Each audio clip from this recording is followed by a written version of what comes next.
இதுக்கு வந்து சபரிஸ் கிச்சன் இந்த கிச்சன் என்ன பார்க்க போறோம்னா வெள்ளைப்பூடு வத்தல் குழம்பு எப்படி பண்றதா பார்க்க போறோம். வாங்க சேனலுக்குள்ள போலாம். அப்ப அதுக்கு தேவையான பொருட்கள் என்ன இருக்குன்னு பார்ப்போம். வாங்க.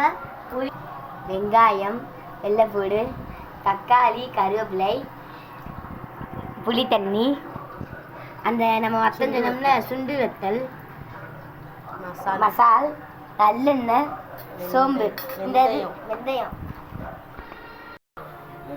எல்லாம் காஞ்சிருச்சு. நம்ம நல்லெண்ணெய் ஊற்றிக்கலாம்.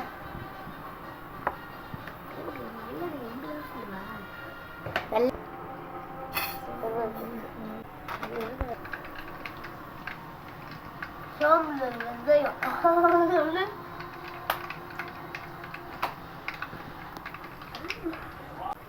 வெந்தயம்,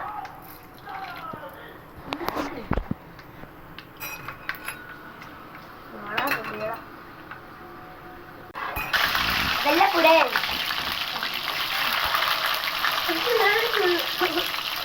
போட்டுக்கலாம். குண்டு சுண்டாட்டை சுண்டாட்டை சுண்டாட்டை போட்டுக்கலாம். நுணுக்கு நிறைய போட்டுக்கலாம்பா. செஞ்சுக்கலாம்.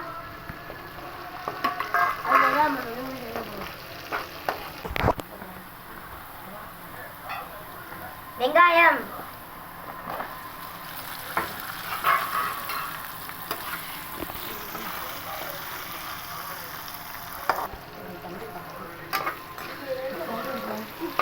உப்பு போட்டுக்கலாம். கல் உப்பு.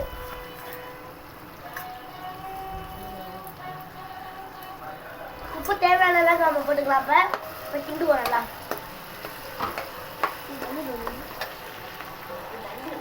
நம்ம கருவா போட்டுக்கலாம்.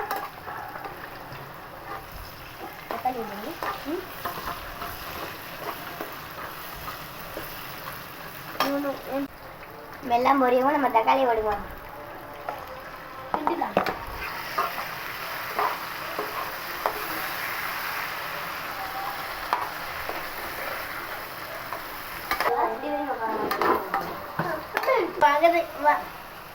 வதங்கிடுச்சு. நம்ம மசால் போட்டுக்கலாம். தக்காளி ஒரு ஸ்பூனு, 2 ஸ்பூனு, 3 ஸ்பூனு. என்ன பண்ணி சொல்லவில்லை, மசாலா சொன்னீங்களா? அப்போ புளி தண்ணி ஊற்றிக்கலாம்.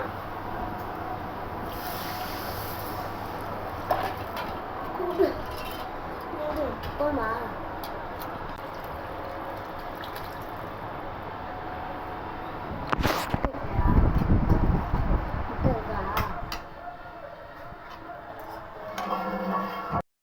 இப்போ நம்ம புளி ஊற்றியாச்சு. குழம்பு நல்லா கொதிச்சு வரட்டும். நம்ம மூடி வச்சுக்கலாம். குழம்பு வந்து நல்லா கொதிக்குது.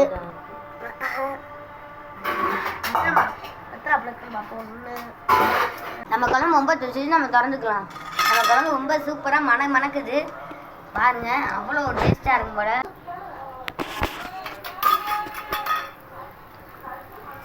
நல்லா எல்லாமே நம்ம போடுறதுனா நல்லா வெந்து சுருங்கி இருக்கு பாருங்க.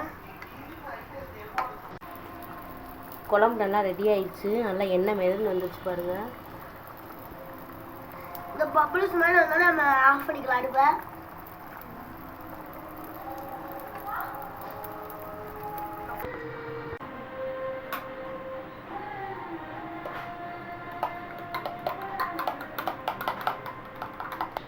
இந்த வீடியோ பிடிச்சிச்சுன்னா லைக் பண்ணுங்க, ஷேர் பண்ணுங்க. மறக்காம கீழே இருக்க பெல் பட்டனை அமுக்கிடுங்க. சபரிஸ் கிச்சனுக்கு ஷேர் பண்ணுங்க, கமெண்ட் பண்ணுங்க. கமெண்ட் பண்ணுங்க. பாய் பாய். அடுத்த வீடியோ பார்ப்போம்.